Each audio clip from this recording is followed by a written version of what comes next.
Hi India glitz viewers எல்லாருக்கும் வணக்கம். நான் தான் கீர்த்தி. உங்கள் எல்லாருக்குமே தெரிஞ்சிருக்கும் மானாட மயிலாட நாலி இயக்குனர் ஷோஸில் வந்து கலைஞர் டிவியில் நான் ஹோஸ்ட் பண்ணிகிட்ருக்கேன்.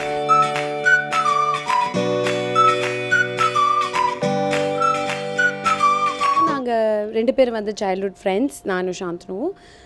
சைல்ட்ஹுட்னா 6-7 இயர்ஸ்லேருந்தே we are like childhood friends. நான் மட்டும் இல்லை, full family friends. And he use to come to my mom's dance class. He also comes home, I also go to his house. It's like that. எப்பவுமே சேர்ந்து கேங்காக வெளில போவோம். அதாவது நான், Shanthanu, my sister, my brother, Gayathri Raghuram எல்லாம் சேர்ந்து தான் கேங்காக வெளில போவோம். அதெல்லாம் பார்த்து தான் லாட் ஆஃப் ரூமர்ஸ் வந்தது.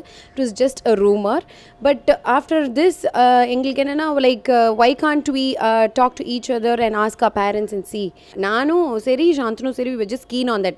Parents accept, we'll go ahead. இல்லைனா okay, we are just friends. அது மாதிரி தான் இருந்தது. பேரண்ட்ஸ் அக்செப்ட் பண்ணாங்க. ஸோ என்னதாலும் பெரியவங்க அனௌன்ஸ் பண்ணாதான் மரியாதைங்க. ஸோ அவங்க அப்போ he's also in to media, so he announced it. So it just went ahead. எல்லாம் ஃபியூ மந்த்ஸ் பிஃபோர் தான் எல்லாமே இட் ஜஸ்ட் ஹேப்பன்ட் அப்படின்னு சொல்லலாம்.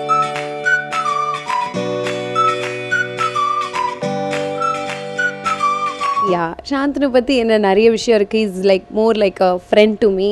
Very very understanding, adjustable, encouraging and a positive natured guy. அதாவது as a ஃப்ரெண்டாக இருக்கும் போதே he's like pushing me, like boost பண்ணுவார். நல்லா நீங்கள் பண்ணணும் அப்படின்ட்டு. You have that talent, you have that face, you have to come on screen அப்படின்றத விட என்னை விட கான்ஃபிடென்ட்டாக சொல்கிறது அவர் தான். வெரி ஸ்வீட் அந்த விஷயத்தில்.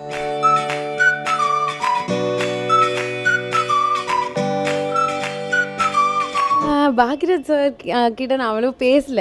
பட் அவங்க அம்மா பூர்ணிமா ஆண்டி கிட்ட நல்லா பேசுவேன். She is very friendly, they very sweet. Actually reaction ஒன்றும் பெருசாகவே இல்லை. ஃப்ரெண்ட்ஸ் தான் நீங்கள். ஸோ 2 பேருக்கும் நல்லா தெரியும். உங்கள் 2 பேர் மட்டும் இல்லை, பேரண்ட்ஸ்க்கும் ஈச்சராக நல்லா தெரியும். அவங்க கசின் சரி, எங்கள் கசின் சரி, ஃபேமிலியே நல்லா தெரியும் போது it was not and big reaction எல்லாம். Okay fine, you guys know each other very well and it's like more like friendship மாதிரி தான். லாட் ஆஃப் அண்டர்ஸ்டாண்டிங் இருக்கிறதுனால they were like okay, both the parents accept பண்ணனால தான் okay fine, let's take it a next step அப்படின்ற மாதிரி it just happened.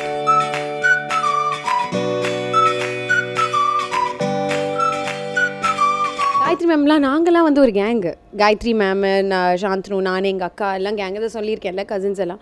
So அவங்களாம் வந்துட்டு very happy. அதாவது யாரோ தெரியாத ஒருத்தங்களை நீ பண்ணிக்கிறதுக்கு you just get married to a known person. ரொம்ப அண்டர்ஸ்டாண்டிங் இருக்கும். சொல்லுவாங்களே, it's better to get married to an unknown devil than a known angel. ஏதோ தெரிசேனோ, இட்ஸ் லைக் தட். கலாண்டியும் வெரி ஹாப்பி.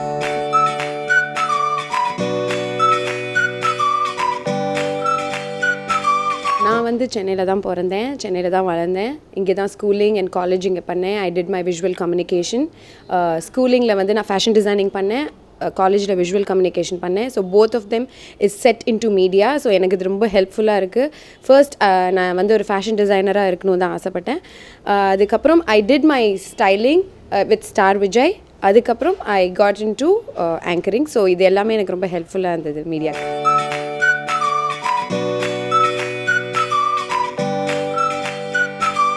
அதாவது கலாண்டிக்கு தான் அ பிக் தேங்க்ஸ் சொல்லணும். ஏன்னா கலாண்டினால தான் வந்து நான் வந்து மீடியாக்குள்ளேயே வந்தது. அவங்க வந்துட்டு லைக் நான் வந்து ஒரு ஷோ டைரக்ட் பண்ண போகிறேன் கலைஞர் டிவியில், dance reality show. Since you are dancer, நீ வந்து அதை ஹோஸ்ட் பண்ணால் நல்லாயிருக்கும். ஏன்னா டான்ஸ் தெரிஞ்சவங்க அதை பற்றி ஹோஸ்ட் பண்ணால் இன்னும் ஈஸியாக இருக்கும். ஸோ எனக்கா நீ ஹோஸ்ட் பண்ணு அப்படின்னாங்க.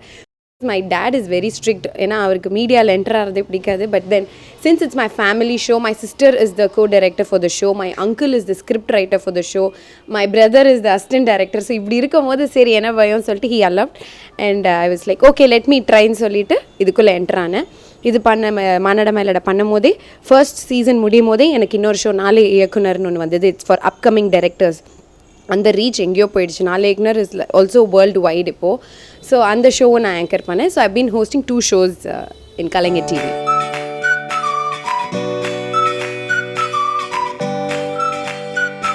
ஆங்கரிங் அப்படின்னாலே எனக்கு ரொம்ப பயம். மைக்கு அப்படின்னாலே எனக்கு பயம். ஸோ அப்படி இருக்கும்போது இவங்க ஆங்கரிங்னு எனக்கு அப்படியே ரொம்ப நடுக்கமாகவே இருந்தேன் நான். சரி லெட் மீ ட்ரை. நான் ரொம்ப கான்ஃபிடென்ட் ஆகிட்டேன். நான் எல்லோரும் என்னை பூஸ்ட் பண்ணினேன், கான்ஃபிடென்ட் ஆகிட்டேன். இங்கே வந்துனே நம்ப மாட்டீங்க, ஃபஸ்ட்டு எபிசோட் ஷூட்டிங்லலாம் வந்துட்டு ஜஸ்ட் ஒரு டால் மாதிரி நின்றுட்டு சிரிச்சுக்கிட்டே தான் இருந்தேன். பேசவே கிடையாது. என் கோஹோஸ்ட் சஞ்சீவ் தான் நிறைய பேசினார். அதுக்கப்புறம் வந்து நம்மளை டிவியில் பார்க்கும்போது தான் நம்மளுக்கு தெரியும் நம்மளோட ஃப்ளாஸ் என்னென்னு. ஓகே இதை விடக்கூடாது, அடுத்த எபிசோட்லேருந்து நான் வந்து பயங்கரமாக பேசணும்னு சொல்லிட்டு ஐ ஸ்டார்டட் லேர்னிங். அதாவது அட்வான்ஸாகவே ஸ்கிரிப்ட் வாங்கி படித்து பயங்கர ஹோம்ஒர்க் பண்ணி அப்புறம் சஞ்சீவ் என்னோட கோஹோஸ்ட் அவர்கிட்ட இருந்து நிறைய கற்றுக்கிட்டேன் நான்.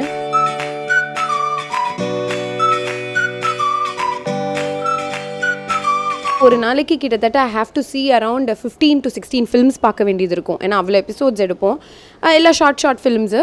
இப்படி பார்க்கும்போது சீசன் 1 வந்து கார்த்திக் சுப்பராஜ், நலன் குமாரசாமி, பாலாஜி மோகன், அப்புறம் சிம்ஹா, பாபி சிம்ஹா, விஜய் சேதுபதி, அசோக் செல்வன், இவங்க எல்லாமே சீசன் 1 இருந்திருக்காங்க. ஓகே, எல்லாம் நலன்லாம் வந்துட்டு பயங்கரமாக கலாய்ப்பேன் நான்.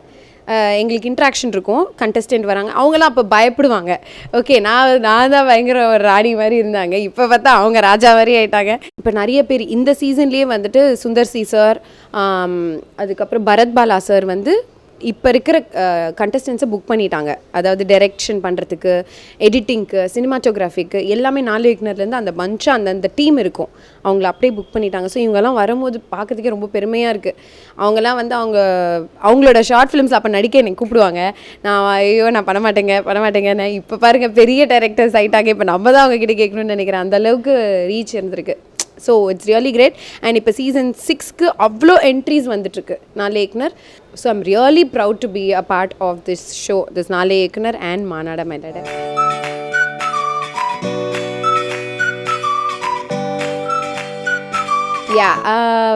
First my co-anchor was Sanjeev. Till now Sanjeev is there, but நடுவில் அவர் வந்து இல்லாத டைமில் ஜகன் வந்தார். ஸோ சஞ்சீவ் பற்றி சொல்லணுன்னா இஸ் வெரி வெரி டேலண்டட். எல்லாருக்குமே தெரியும். Is got a lot of experience. ஃபிலிம்ஸில் நடிச்சிருக்காரு, சீரியல்ஸில் நடிச்சிருக்காரு, இப்போ ஆங்கரிங்கும் பண்ணிகிட்ருக்காரு. ஸோ ஹீஸ் வெரி ஹெல்ப்ஃபுல், நல்ல ஐடியாஸ் கொடுப்பாரு, very brilliant. And is got that flow. அந்த பேசுகிற விதமே வந்து அவருக்குன்னு ஒரு தனி ஸ்டைலை க்ரியேட் பண்ணிக்கிட்டாரு, ஃபாஸ்ட்டாக பேசுகிறது. ஸோ அது மாதிரி விஷயம் இருக்கும்போது அவருக்கு ஆப்போசிட்டாக நான் ஸ்லோவாக பேசுவேன். ஆனால் அவர் தான் ஃபாஸ்ட்டாக பேசி ரீச் வந்துடுச்சு அப்படின்னு நான் நினச்சேன். பட் நிறைய பேர் அவர் பேசுகிறதே புரியலம்மா, நீ பேசுறதாம்மா நல்லா தெளிவாக புரியுது அப்படின்ட்டாங்க. அது அவர்கிட்டவே கற்றுக்கிட்டு அவருக்கே நான் ஆப் வச்ச மாதிரி ஆயிடுச்சு. It's very sweet. நான் சஞ்சீவ் இல்லாத டைமில் ஜகன் வந்தார், நண்டு ஜகன் எல்லாருக்குமே தெரியும். அவர் கேட்கவே வேணாம், ஹீஸ் டூ டேலண்டட். அதாவது ஸ்கிரிப்ட் பேஸ்டு, இப்படி பேசணும் அப்படி பேசணும்லாம் இல்லை. அவருக்குன்னு ஒரு ஸ்கிரிப்ட் ரைட்டரை கூட்டு வந்துடுவார். அவரோட ஸ்கிரிப்டை வந்து நம்மக்கிட்ட ஷேர் பண்ணுவார். அந்த ஸ்கிரிப்ட் எப்படின்னா ஃபார்முலாவே இருக்காது, it will be full informal. அதாவது எல்லாமே காமெடியாக போகும். அவர் வந்து எல்லாரையும் கலாய்க்கிறது தான் அவருக்கு வேலை, நம்மளையும் அதே மாதிரி கலாய்ப்பார். நான் என்ன பண்ணுவேன், ஓகே இதெல்லாம் கேட்டு வச்சுக்கிட்டு நம்ம மைண்டில் அவர் என்ன ஆன் ஸ்பாட் கலாய்க்கலாம் அப்படின்றத பண்ணி நான் வந்து ஆன் ஸ்பாட் அவரை கலாய்ப்பு. ஸ்கிரிப்டே மாறி போய் எல்லாமே அங்கே ரொம்ப நம்ம எப்படி இப்போ நேரில் பேசிகிட்டு இருக்கோம் அது மாதிரி இருக்கும். பட் சஞ்சீவ் கூட பண்ணும்போது it will be prepared. Script இப்படி இருக்கணும். ஏன்னா அவரை வந்து நான் ரொம்ப கலாய்க்க மாட்டேன், ஏன்னா அவர் என்னை கலாய்க்க மாட்டார். ப்ளஸ் அந்த இது இருக்குது, ரெஸ்பெக்ட். பட் ஜகன் வந்து ரெஸ்பெக்ட் இருந்தாலும் அவர் பயங்கரமாக கலாய்ப்பார், நானும் பயங்கர. But it is fun to work with Jagan because அந்த ஸ்ட்ரெஸ்ஸே இருக்காது.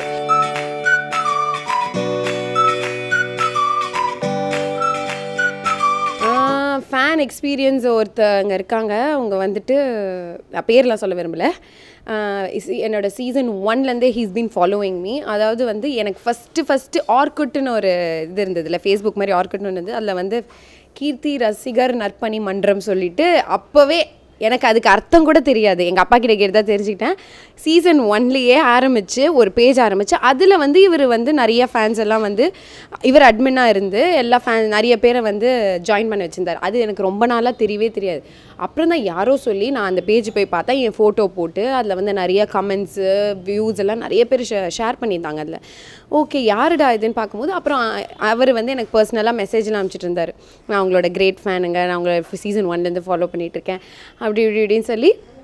அப்போலேருந்து இப்போ வரைக்கும் he's been following me. And என்னோடய செல் நம்பர் கூட கடைசியில் கண்டுபிடிச்சாச்சு. செல்லில் கூட அப்பப்போ ஹீல் கீப் மெசேஜிங், மேம் நீங்கள் எப்போ ஃப்ரீ மேம், உங்களை மீட் பண்ண முடியுமா, நான் ஷூட்டிங்க்கு வரலாமா அப்படி இப்படின்னு கேட்டு நான் ஷூட்டிங் கூட வர வச்சேன். நான் வந்து ஷூட்டிங்கை பார்க்க வச்சுட்டு இதெல்லாம் நடந்து 4 இயக்குனருக்கும் வந்திருக்காரு, மானாட மயிலாடுக்கும் வந்திருக்காரு, ஷூட்டிங்லாம் பார்த்துட்டு. ஸோ அந்த ஃபேன் இன்னும் நான் மறக்க மாட்டேன், இப்போ வரைக்கும் இருக்கார், ஃபேனாக இருக்கார்.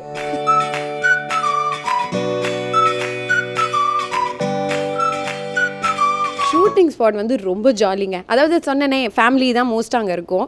எனக்கு வந்து அது ரொம்ப இட் இஸ் லைக் ஃபேமிலி மாதிரி ஆயிடுச்சு. வெளியே இருந்து வரவங்கலாம் ரொம்ப வெக்கப்பட்டு அது மாதிரி வந்துட்டு இருந்தாங்க. நான் ஃபஸ்ட்டு வெக்கப்பட்டேன். ஏன்னா நம்ம வந்து வெளி ஆளுங்க முன்னாடி மானம் போச்சுன்னா அது வேறு, ஃபேமிலி முன்னாடி மானம் போச்சுன்னா அது வேறு. ஐயோ ஃபேமிலி எல்லோரும் உட்காந்துருக்காங்களே ஷூட்டிங்கில், ரொம்ப வெக்கமாக இருக்கேன்னு இருந்தேன். அதுக்கப்புறம் போக போக போக பழகிடுச்சு. ஏன்னா ரொம்ப ஜாலியாக இருக்கும் ஷூட்டிங்கில்.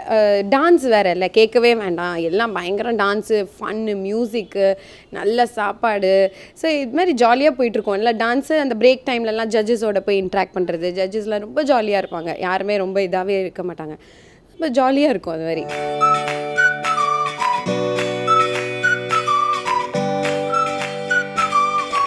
மூவிஸில் எனக்கு வந்து இந்த மீடியாவில் என்டர் ஆகிறதுக்கு முன்னாடி இருந்தே எனக்கு மூவிஸில் சான்ஸ் கிடச்சிருக்கு. Because my mom was an actress. Director Mahendran அவங்க படத்தில் வந்து நடிச்சிருக்காங்க. பூட்டாத பூட்டுக்கள், அப்புறம் இன்னொரு 2-3 படம், மலையாள படம்லாம் கூட நடிச்சிருக்காங்க. அது நேஷ்னல் அவார்ட் கூட வின் பண்ணுச்சு. ஸோ அப்பா வந்து சின்ஸ் அப்பா வந்து கல்யாணம் ஆனதுக்கப்புறம் my mom stopped acting. And so he doesn't want me also to act, but அந்த media பிடிக்காதனால even I didn't get into media. So movies வந்தது, but I couldn't do it.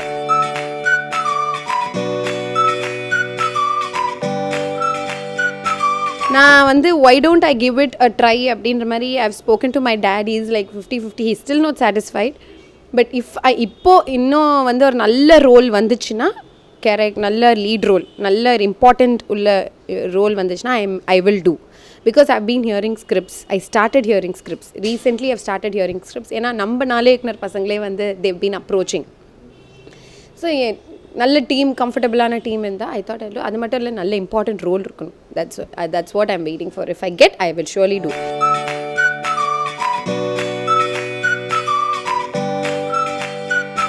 அது மாதிரி எந்த ஐடியாவும் இல்லை. That's a long way to go. தெரியல, நல்ல ஒரு ஆப்பர்ச்சுனிட்டி வந்தால் லெட் மீ டூ ஃபிலிம்ஸ் அப்படின்ற மாதிரி தான் I thought. But let see how it goes. இதுக்கு மேலே யாருக்கு என்ன நடக்கும், ஃப்யூச்சர் என்னன்றது நம்மளுக்கு தெரியாது. Anything can happen at any age and any time. So let see.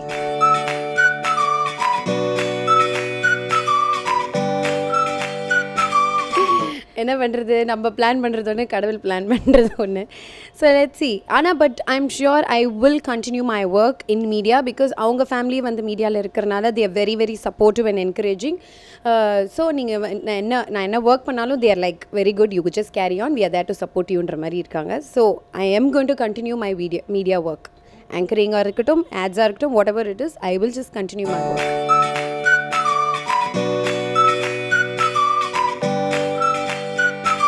Okay, இப்போ வந்து கரண்ட் ப்ராஜெக்ட் வந்து மானாட மயிலாட சீசன் 10 நாங்கள் இப்போ ஆரம்பிச்சிருக்கோம். இப்போ தான் ஃபெப்ரவரியில் ஆரம்பித்தோம்.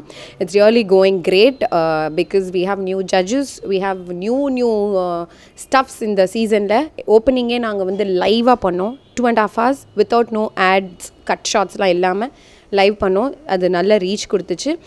அது போயிட்டுருக்கு. அண்ட் கூடி சீக்கிரம் இந்த மந்த் எண்ட் இல்லை ஏப்ரல் ஸ்டார்டிங்கில் ஐ வில் பி ஸ்டார்டிங் நாளே இயக்குனர் சீசன் 6. அதை தவிர I've been doing a lot of corporate events, stage shows, abroad shows, star nights, அதெல்லாம் பண்ணிகிட்ருக்கேன். இதை தவிர if I get a nice movie lead role, I will surely take upon it and I'll do it. வியூவர்ஸ்க்கு என்ன சொல்ல விரும்பல, please continue supporting us in media. அதாவது கல்யாணம் ஆகிட்டாங்க, இவங்க இனிமேல் வந்து ஆங்கரிங் பண்ண மாட்டாங்க அப்படி இப்படின்லாம் நினைக்காதீங்க. நான் என்னோடய ஒர்க்கை பண்ணிகிட்ருப்பேன், அவரோட ஒர்க்கை பண்ணிகிட்ருப்பார். 2 பேரும் மீடியாவில் தான் இருப்போம். So keep supporting us. We need your supports and blessings always.